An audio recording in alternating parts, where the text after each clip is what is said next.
सुन लो, आपका समय अब समाप्त हो गया है। 26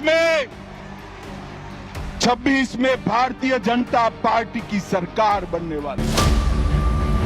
बॉर्डर पर भूमि नहीं देते हो क्योंकि घुसपैठ चलती रहे, आपकी वोट बैंक बढ़ती रहे और आपके बाद आपका भतीजा भी मुख्यमंत्री बनता रहे।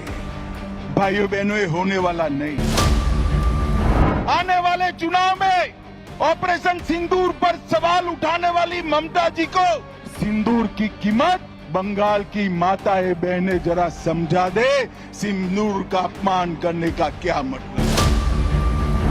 ममता दीदी आई और उन्होंने ये महान बंग भूमि को आज घुसपैठ, भ्रष्टाचार, स्त्रियों पर अत्याचार, अपराध, बम धमाके और हिंदुओं के साथ दुराचार का केंद्र बनाकर रख दिया है। दुराचार का केंद्र बना। भाइयों बहनों, यही बंगाल में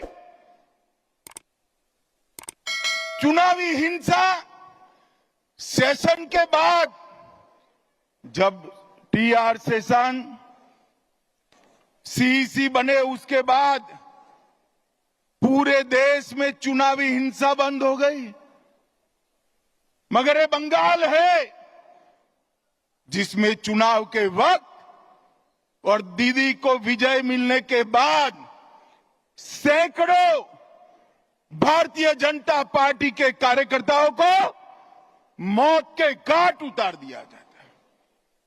दीदी, कब तक बचाओगी उनको? मेरी बात सुन लो, आपका समय अब समाप्त हो गया है। 26 में भारतीय जनता पार्टी की सरकार बनने वाली। और मैं सारे हजारों की संख्या में बैठे हुए मेरे मंडल के पदाधिकारियों को ये वादा करना चाहता हूं कि यहां तृणमूल की सरकार जाते ही हमारे कार्यकर्ताओं के हत्या के अपराधियों को जमीन में गाड़ा है तो भी बाहर निकालकर सजा करने का काम करें। लोकतंत्र के अंदर हिंसा कभी शोभा नहीं देती है। दीदी, हिम्मत हो तो हिंसा के बगैर, रैगिंग के बगैर चुनाव कराकर देखो। आपकी खुद की जमानत ये बंगाल की जनता जब्त कर लेगी। और भाइयों बहनों, वोट बैंक की तुष्टीकरण ने वोट बैंक के लिए पतन की सीमा ये ममता बनर्जी ने पार कर दी। अभी कुछ दिन पहले पहलगांव में पाक प्रेरित आतंकवादियों ने हमारे निर्दोष नागरिकों को, यात्रिकों को धर्म पूछ कर परिवार के सामने मार दिया। मुझे बताओ बंगाल वालों, वो पाक प्रेरित आतंकवादियों को सजा देनी चाहिए या नहीं देनी चाहिए? अरे जोर से बोलो, देनी चाहिए या नहीं देनी चाहिए? मोदी जी ने ऑपरेशन सिंदूर किया, ठीक किया या नहीं किया? भाइयों बहनों, हमने सर्जिकल स्ट्राइक करी, एयर स्ट्राइक करी और अब ऑपरेशन सिंदूर कर 100 किलोमीटर अंदर जाकर उनके हेडक्वार्टर को ध्वस्त कर दिया। सैकड़ों आतंकवादी मौत के घाट उतार दिए गए और दीदी के पेट में दर्द होता है। दीदी, इतना दर्द बंगाल का यात्री जब वहां मारे गए तब किया होता तो ठीक था। उस वक्त कुछ नहीं बोला। और मोदी जी ऑपरेशन सिंदूर कर यहां आए तो एक घटिया सा राजनीतिक बयान देकर ऑपरेशन सिंदूर का विरोध किया।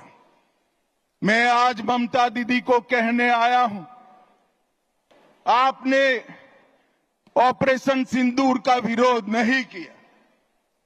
आपने इस देश की करोड़ों माताओं बहनों की भावनाओं के साथ खिलवाड़ किया है, खिलवाड़ किया है।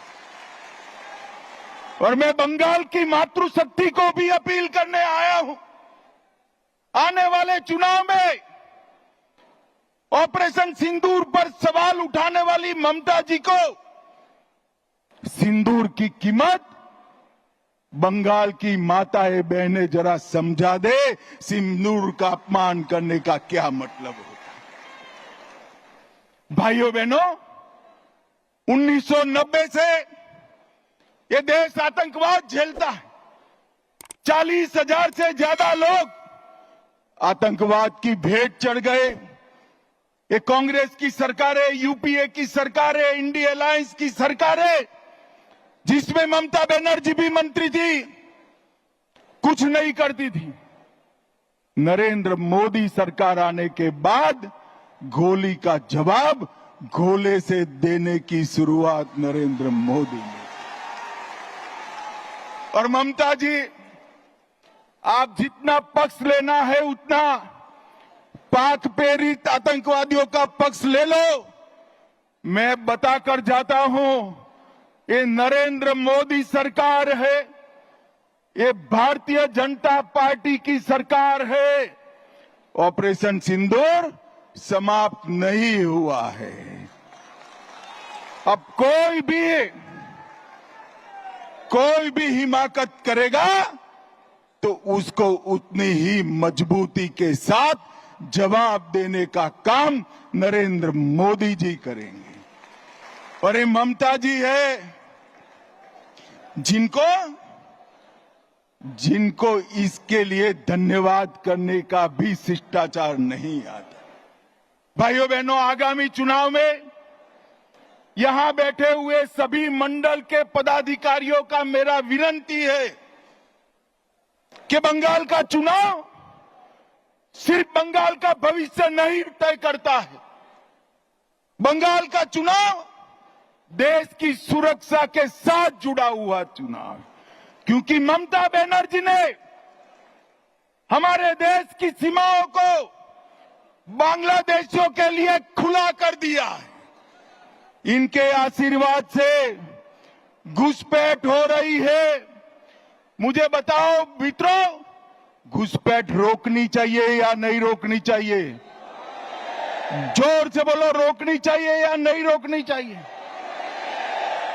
क्या दीदी रोक सकती है? जोर से बोलो, रोक सकती है? ये भाईपो रोक सकते हैं क्या? घुसपैठ केवल और केवल कमल फूल की सरकार रोक सकती है। तृणमूल के सांसद मुझे संसद में पूछ रहे थे कि बीएसएफ क्या कर रही है। अरे ममता दीदी, हमने आपसे भूमि मांगी है, पूरी भूमि दे दो, बाढ़ को समाप्त हो जाने दो, एक परिंदा भी पैर नहीं मार पाएगा, परिंदा भी पैर। आप जानबूझकर बॉर्डर पर भूमि नहीं देते हो क्योंकि घुसपैठ चलती रहे, आपकी वोट बैंक बढ़ती रहे और आपके बाद आपका भतीजा भी मुख्यमंत्री बनता रहे। भाइयों बहनों, ये होने वाला नहीं।